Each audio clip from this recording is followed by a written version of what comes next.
This one is called Hedgehog of the Hound Table, which usually refers to a bunch of baddies, probably dogs in this case, coming together to defeat Sonic. Does that sound about right? Either that, or there's even more continuity than usual, which, hey, is the first time for everything, right? The episode begins with Robotnik, Scratch, and Grounder falling out of their time machine. Okay, so we actually do have continuity between episodes for once. Go figure! Robotnik marks off one of the Chaos Emeralds from his chart, despite losing it in the last episode. Robotnik launches himself into the lair of Merlinx the Magician, where the Chaos Emerald of Invincibility is held. Merlinx turns himself into an exercise machine, so Robotnik tasks Scratch and Grounder to create a spell to turn him back to normal. It goes about as well as you would expect. Robotnik tries his hand and eventually manages to turn Merlinx back. Robotnik is given the Chaos Emerald from Merlinx after some brazen threats, though as he learns the hard way, it isn't enough to actually make him invincible. He also has to become the king of the Hound Table for the emerald to work. Hey, there's the title! We cut to Sonic and Tails at the beach, again. Tails is surfing and Sonic is horny, again. And then Professor Kanenstein from the last episode reappears to tell them about the situation, again. I know that's a lot of agains, but it is a new sequence, technically. It's a new female character instead of the recolored Breezy, and the animation quality is a bit lower too, so it's something else. Sonic wants to laze about and be horny even knowing that, but he's racist against octopi, so he runs to stop Robotnik. I feel like I don't say this enough, but the show is weird. It's very weird. Sonic and Tails go to the Middle Ages, seeing a fleeing woman as soon as they arrive. She says that her father is in danger, King Arthur. That name is on screen since I'm sure that it sounds the same, but yeah, that's the name. We see Robotnik, now posed as a knight, fighting off hordes of other knights. He actually does a pretty good job, but then Sonic gets involved and he never stood a chance. Clearly Robotnik hasn't carried over his intelligence from the last episode. Robotnik sends his robots out to stop Sonic. It doesn't end very well, though we do get a decent joke out of it.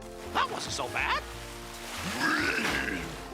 Told you, this is much worse. But we also get a waiting. so any and all praise I could give is null and void. Robotnik is angry about this, so he actually does something smart and calls Merlinx out to cast magic on Sonic. Okay, he might actually still have some mind to his matter. Merlinx petrifies Sonic's feet, also known as the single ailment that actually seems to do anything to Sonic in the show. This time is no different, his feet are immovable. Robotnik effortlessly climbs the castle and claims the crown, making himself invincible, and hotter. The show leaves me confused in ways I never considered. King Robotnik makes his first royal decree to place Sonic and Tails in the castle dungeon. Finally, folks, mark off those dusty bingo cards. They're back in jail. Princess sneaks some materials into their cell so they can break out in the next scene though, so it's short-lived as per usual. King Robotnik boasts to Scratch and Grounder a bit about his invulnerability before deciding to boast to Sonic and Tails. This won't end well. Just put the kick me sign on him now. Yep, they left. Scratch and Grounder are tasked to find them, which they seem unable to do despite the large footprints leading to Merlinx's home, until they hear the thundering boom the Sonic steps make. It doesn't end well for the robots though. Sonic and Tails walk into Merlinx, turning himself into a piece of cheese. Sonic somehow perfectly understands the art of sorcery enough to turn Merlinx back on his first try, so Merlinx agrees to fix Sonic's shoes as payment. Sonic challenges Robotnik to a joust, to which he agrees. He shouldn't. He's lost every challenge Sonic has ever given him, but oh well. Robotnik actually wins at first, but he loses the Chaos Emerald to Tails, so he gets beaten to a pulp. Tails becomes invincible instead, despite not being king, to beat up the Dumbbots. Robotnik tries and fails a counterattack, falling into the moat instead. The emerald is given to King Arthur, and Robotnik is sent to some other time period in his time machine with Scratch and Grounder. The episode ends with the three of them getting mauled by lions in a Roman Coliseum. For kids! The Sonic says is about swimming safety, specifically about swimming alone. The episode itself is a pretty big downgrade from last time, unfortunately. I can still credit the episode for having a unique setting, but Robotnik and the robots are especially dumb, except the one time they weren't for reasons. King Robotnik was neat though. I do wish that we got to carry that over to the next episode. We all know he's losing the emeralds once the story they're telling is over anyway. They might as well make the most of it, but alas. Until next time, take care, stay safe, and have a good one. Bye-bye!